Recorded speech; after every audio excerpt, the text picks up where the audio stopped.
mentioned just in the break, Andrew, whether you felt that Brexit was becoming an elusive dream to you. Do you think that it's still going to happen, and is Theresa May going to be the person who delivers it to you? Brexit has to happen. That genie's not going to go back in the bottle. It will be the end of our democracy, I think, if it doesn't happen. And it's certainly be the end of the Conservative Party, certainly in the Midlands and the North, if we don't deliver Brexit. I don't think Theresa May can deliver it now. I think we need a new party leader. And I think we're going to have a people's vote, but not the one that Chuka wants. So I think we're going to have a general election by the autumn. My head starts to sink towards the table as I hear you say, as a Conservative MP, we've got to change leaders, it's time for her to go. We've been saying this since the last election. You had the chance to do that, exactly, of course, you had back your in chance. December. And I voted no confidence. 200 of my colleagues didn't.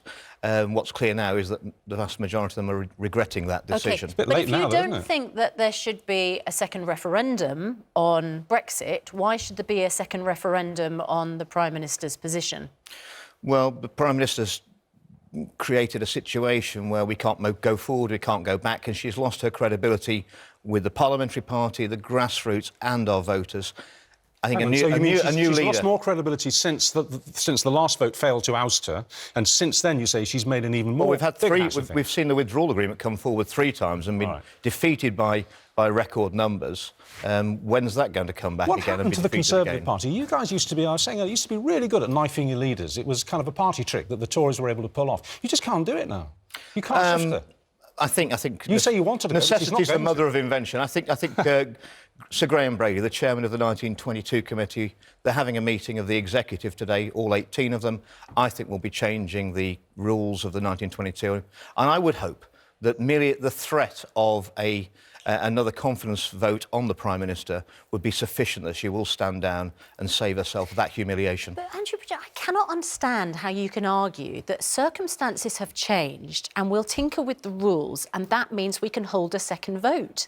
If you are arguing that democracy has to be respected and the referendum result has to be respected, I can't understand why you don't apply that principle to your own leader.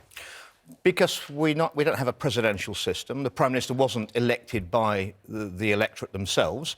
In our democratic system, the party that's got the most number of MPs, the MPs decide who their leader is, and they are then the Prime Minister. Which is exactly what happened back in December when the no confidence vote was held and she was backed. But there was a time before the 1-year limit on repeating no confidence motions when we could have had more. So we're just changing the rules back to how they were. Well, good luck with it. I think you're stuck with her until she decides to go personally, but we'll see. Chuka, now your lot launched their European elections campaign today. We do. One of the things that you stand for, as we were saying earlier, is a second referendum. Yeah. You want that very much. Have you met a single person who wants a second referendum who isn't a Remainer? Because I haven't yet. There are quite a few Leave voters, but I wouldn't say a majority. But look, it's a fig leaf, isn't it? I mean, it's really saying we don't accept the result of the first referendum, so we're going to have another one and see if we can turn it around. That's what it really is. Well, the problem that we've got, and I think this is the problem the Conservative Party has found, is that Brexit in the form that it was sold to the British people has proved absolutely impossible to deliver. And in fairness to... It's not their fault. I'm not necessarily saying it is, but in fairness to Theresa May, she's been trying to square that circle and been failing wholesale. And, you know, one of the problems I think the Conservative Party has is that it has bought the nationalistic, xenophobic, nasty politics of Nigel Farage, UKIP, the Brexit Party whole, and that has led to catastrophe in their own party and a very divided country. So the question is, how do we actually pull our country together? And I don't see how you do that. You can step in if you want to defend yourself against that accusation. But, I mean, I don't see how... I mean, there's impasse. You've got the main parties, the Conservatives and the Labour Party in particular, who are split, lacking leadership and not doing their jobs with the competence that people expect. And this is why you've got this chaos in Westminster. Now, I don't see... I mean, you know... We are going to be going back to the people. We are going to have a general election, I think, before the end of the autumn, and then obviously Chuka and I will have to be judged on the way we voted. But Chuka's told us what he thinks the question is, so let's get to the question. Yes. And I really want to hear this in black and white. What will the question be on the second referendum? And don't tell me you don't know yet, because you do. What's the question going to be? Well, I think there'll be no second referendum. What's the question going to be? The question will be, I think there will be a choice between keeping the current deal that we have now, all the economic Theresa May's deal? No, the the deal we have as a member of the European Union. Remain and leaving the European Union. Under what terms? Under Theresa May's deal, or just? It could be under Theresa May's terms, or I'm pretty open on the form of leave that you have on the ballot paper. But there's no doubt about it that needs to be on it. This is exactly the rerunning of the 2016. No, I tell you, there's a really big difference. Okay, Susanna, but the really big difference is back in 2016 we were told a whole load of things about Brexit that we thought would come true. You know, billions extra for the NHS, all the economic benefits of EU membership without paying the subscription fee or abiding by the rules. Now, so much of that has proved to be a complete fantasy. The difference between then and now... In which case? No, well, we do know now, Richard, because we know what we can and what we can't get from this negotiating process. There are a lot of people that I've spoken to, not just in my own constituency, but around the country, particularly actually in the 2017 general election, who said, look, I just didn't think it was going to turn out like this. Well, then why don't we have reruns? Then why don't we have reruns of general elections? Well, we do. Because most parties... Well, we do every 4 to 5 years. No, but I mean ahead of time, because most parties tell big porkies in their manifestos and they don't stick to them, and after a year or so we can all say, well, they lied to us during the campaign. Yes. They're not doing what they said they do. I want another election right now. And that's effectively what you're saying. We had a simple binary referendum. I voted to remain. I wish we had voted to remain. But surely, as a Democrat, you have to respect the majority vote of the British public. But Richard, the only vote we should be having, if there's a second referendum, the only vote we should be having, the decision's already made to leave, it should be either Theresa May's withdrawal agreement, which is not leaving, or leaving on WTO terms, which David Cameron made clear we wouldn't do. But here's the problem. The problem is... Hang on, sorry, but Andrew Bridgen, neither of those two deals were promised in the 2016 referendum. So David Cameron made it clear that he'd trigger Article 50 and we leave at the end of that on WTO neither of those terms. I voted for. Well, we won't leave on WTO terms. We'll offer GATT 24. We'll offer them tariff and quota-free trade, which they will take while we sort out a detailed free trade agreement. They have no choice. They've got a £95 billion a year trade surplus with us. We are the customer, and the customer is always king. But just for the sake of argument, let's say you get your second. Let's say you get your second referendum, just for the sake of argument, and let's say that the vote comes in pretty much as it did last time. Perhaps a slightly smaller majority in favour of leave, but it's still a majority in favour of leave. Would you accept that? I think it would be decisive. I think it would be decisive. Would you accept that? Yes or no? Yes, I would. I think it would be decisive. Why don't you accept the first one, we need to find a way. I'll tell you why, actually, because you said it was a binary vote.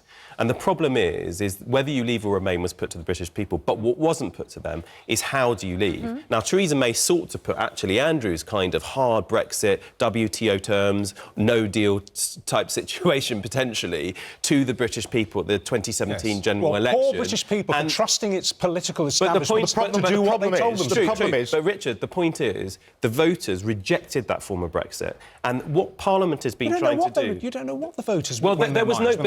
No, Richard, there was not a majority for that form of Brexit. If there was, then Theresa May wouldn't have had any of the problems she's had over the last 2 years. There's only 160 MPs that campaigned to leave, and there's 484 who campaigned for Remain. And as many times as people like Chuka say they respect the result, when it comes to voting for Brexit, they don't. And that's the problem. Chuka, We've got a Parliament that's completely out of touch with the sentiment of the people. Hang on, at the 2017... 80% of my constituency voted to Remain, so I've respected my constituents. Yeah. You respect your constituents. But two-thirds of constituents voted to leave. But 2017, they thought they were voting in a Labour MP. They didn't think they were voting in a Change UK MP. So if you respect your constituents, why don't you hold a by-election in your Streatham constituency and see if actually that those people who voted for you want you still there? The number one issue in my constituency during that general election was Brexit. We scored the highest Remain vote in the country, and one of the reasons I got a vote which was more than 15% higher than my neighbour in Vauxhall was because I was absolutely clear that I would fight a hard Tory Brexit, which was different from the Labour manifesto, which was to facilitate Brexit. So I've respected that mandate. That's a very sophisticated answer based on demographics, but the fundamental point, it remains, isn't it? You were voted in as a representative of a party, you've left that party, you should stand again.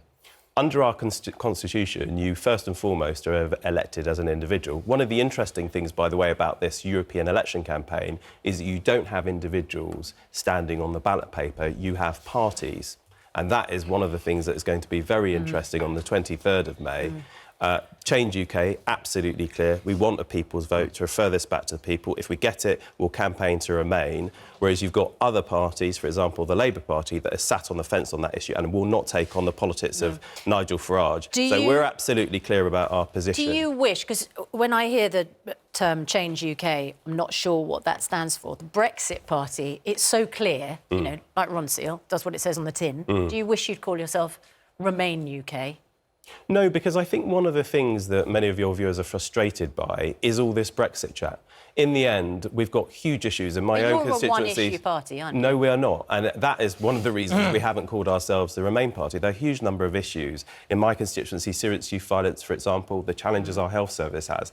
And what so many people watching this programme want us to do is to actually concentrate on those that they see as the big issues. They actually don't see Brexit as solving any of those issues. They see it as one big distraction. Just one last thing, sorry, Andrew Bridgen. Are you tempted to join the Brexit Party? It seems to do what you want. I bet you are. No, I want the Conservative Party to deliver a proper Brexit. UKIP and the Brexit Party are single issue parties, and if we slay the dragon, we don't need a dragon slayer anymore. There's no place for them. And very, very quickly, we see in the Ukraine we have a TV comedian as president, voted in by over 70% of the electorate, which says a very clear underlining of what the people think of their political system. We know that in this country, you've seen the polls, people are up to there with you lot. They really are. And you see what's happening with Farage. What a comeback. Are you worried? Well, I'm worried for democracy. It's the end of our democracy. It's the end of democracy if we don't deliver Brexit. We'll have betrayed the trust of the biggest democratic exile I've ever had in the history of our country. And it will be the end of the Conservative Party, effectively, in the Midlands and the North. I think there are a lot of people who feel politically homeless and are royally fed up with our political system, which is broken. And we need to basically disrupt this thing. We need new choices on the ballot paper. Look, the reason that the people in Change UK, the independent group, left our parties was because we felt that people were fed up with, and we were as fed up as everybody else. Speaking as a voter, I have to say I've voted for both the main parties throughout my life. I'm very apolitical. I vote for the party that I think will do the best job in the next 4 or 5 years. I wouldn't touch either of you with a barge pole, and I'm not at all sure about your lot either. I'm so disenfranchised as a voter. I think a lot of people feel that way. Yeah, they do. A lot of people feel that way.